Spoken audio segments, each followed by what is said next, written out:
Hi, guys. On this episode of Red Dirt America, we talk with my old friend Curtis Grimes. You may remember him from season 1 of The Voice. He was on CeeLo Green's team.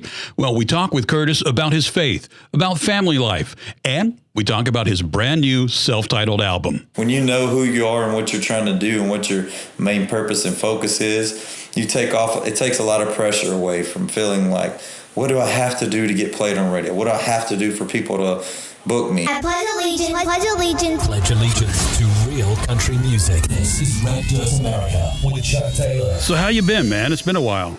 Man, good. Just busy, but that's obviously a good thing in this line of work.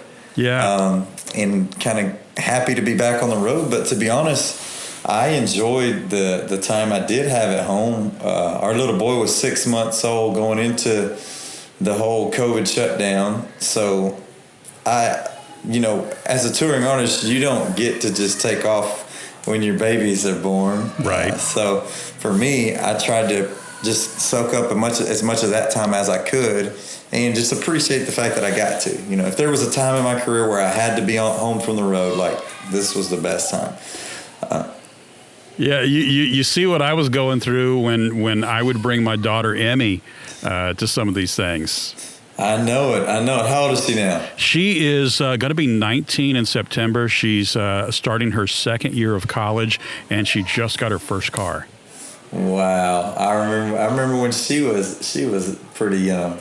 Yeah, well, truth be told, she had the biggest crush on you when she was, I think she was 10 years old when she first met you and had the biggest crush. And I always appreciate how you always gave her autographed pictures and you made sure to say hi to her. And that one time that she did the interview with you and she got to interview you in the trailer and Tim Dubois was there, you know? That's right. She probably didn't even realize that at the time, how big of a deal he was, huh?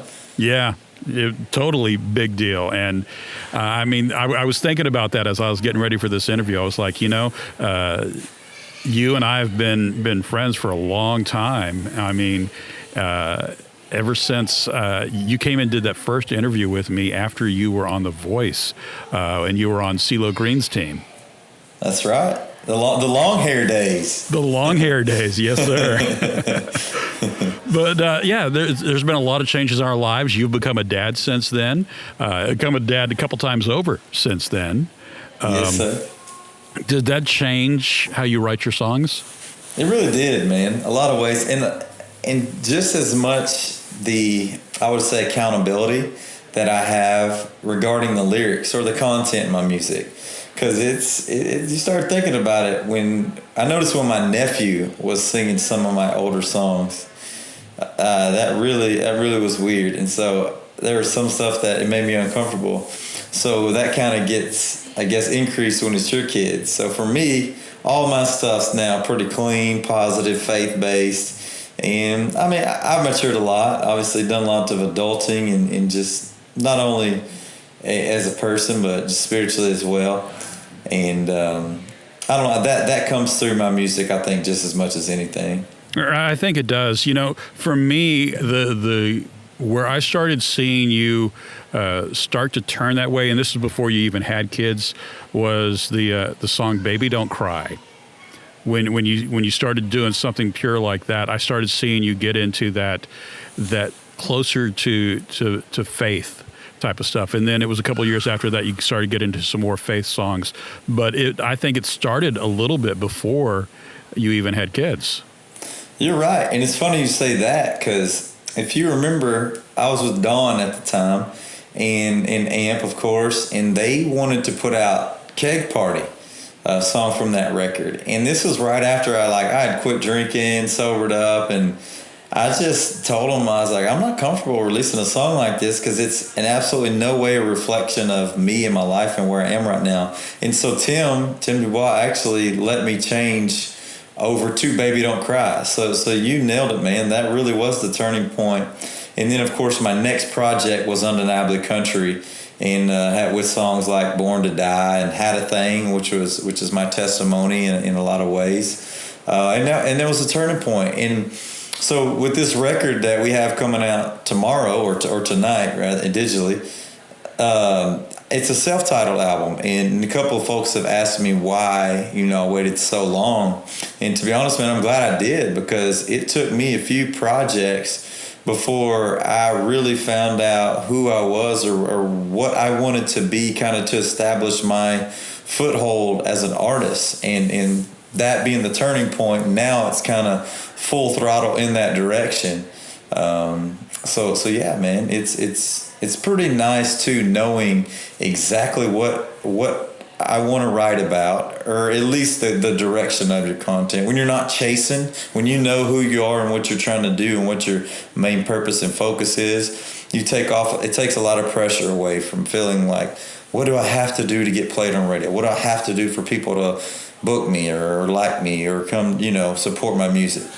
So anyways, it's been a pretty incredible ride though. I'm thankful for everything that happens along the way that kind of bounces you to where you are right now.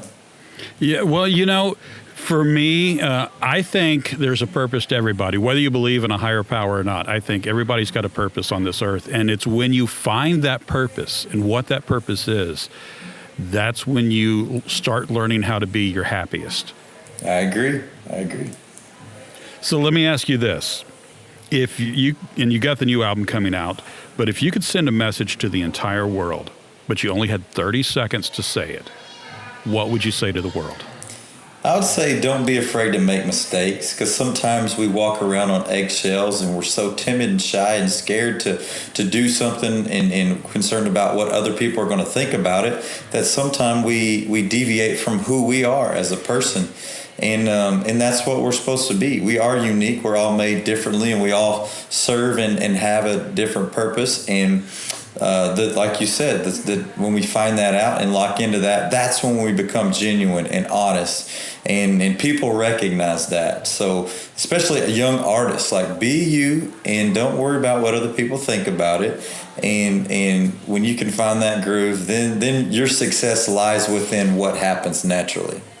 You talked earlier about being able to spend more time with your baby boy during the pandemic. What did you learn about yourself during the pandemic?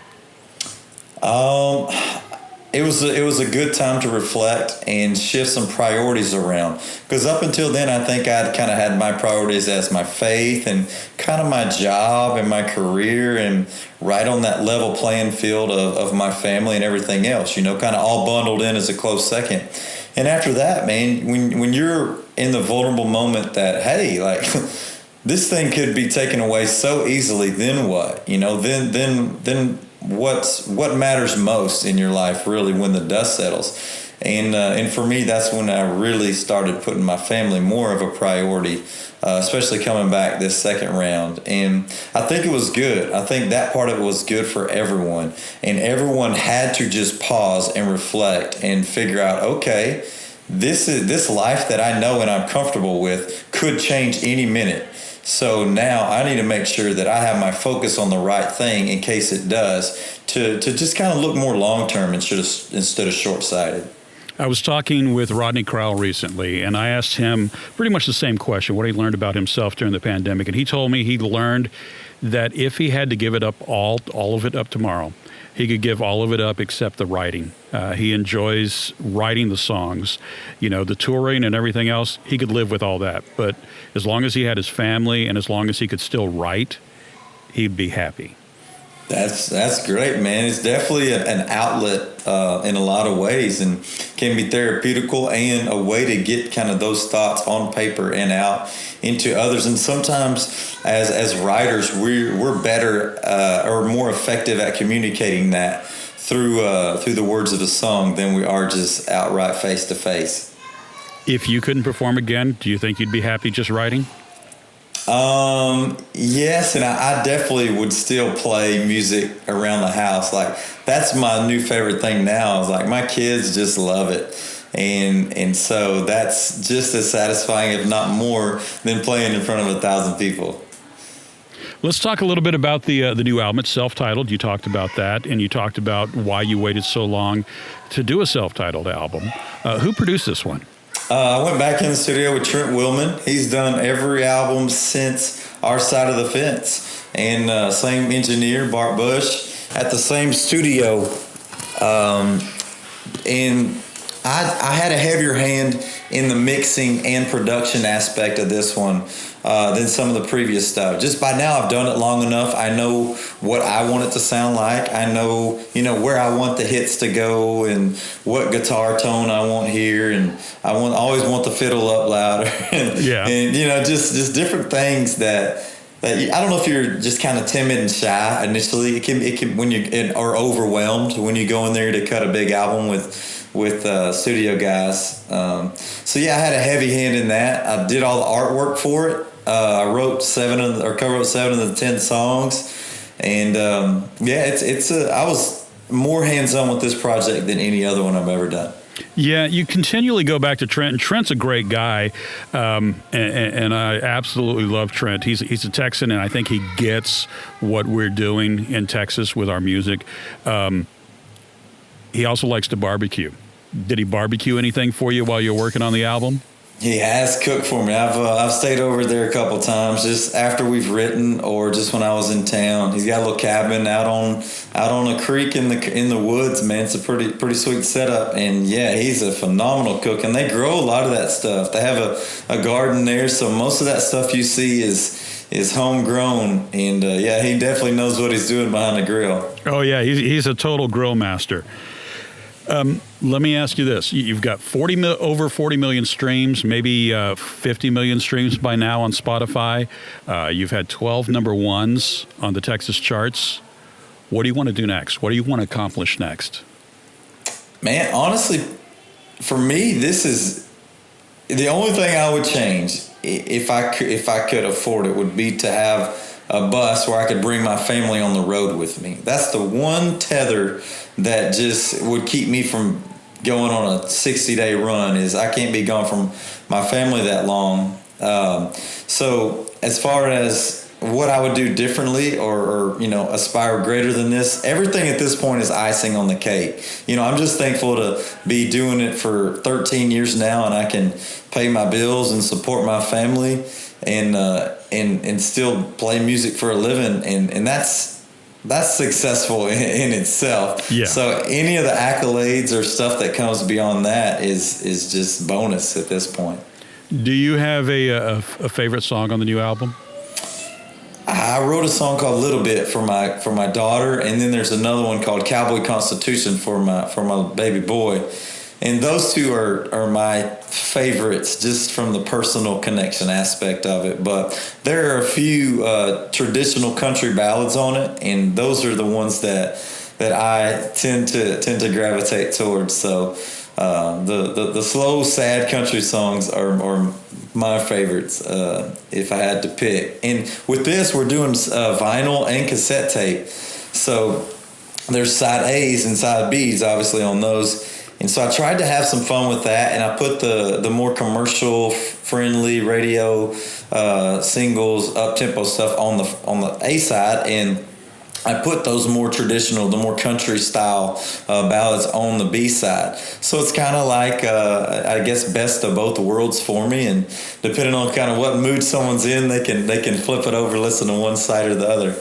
Do you think anybody still has cassette players? Man, I don't know. So that's the thing. They're making a comeback, and I didn't realize this till we were going into press stuff. But I'm not sure if people just are buying them as novelty items and just, to have a sign or whatever, or if that many people have tape decks. But regardless, I've never had a cassette of my own, so that'll be cool in itself, just as a collector's item.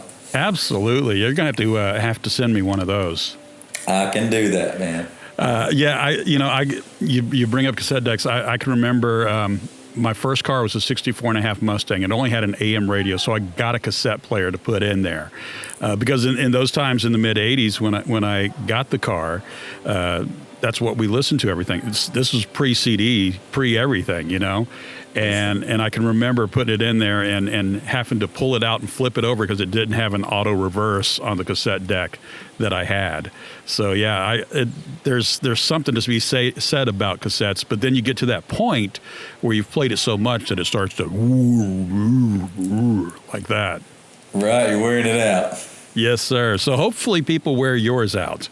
Hey, that would be awesome, man. I'm also excited about the vinyl too. I haven't had a vinyl record either, so that'll be cool. Vinyl is extremely cool. My daughter is into vinyl right now, big time. And I heard that they outsold CDs last year. So that's a pretty interesting thing. Well, you've always done interesting things. I can remember when you did the baseball card, when you had Bottom of the Fifth come out and you did the baseball card with your picture and everything on it. Yeah, that was a lot of fun. That was another thing that was Dawn's idea. She was pretty good at thinking outside the box, man. And yeah, you're right. Those little things kind of stand out, separate you from the mundane routine. Shipping out the little single package, and we try to sprinkle in some little fun elements. So. As things are opening back up, are you looking forward to being able to get out and actually tour in support of this album? Because, people who dropped albums during the pandemic, they couldn't support it. They couldn't go out there and tour with it. And now things are starting to open back up.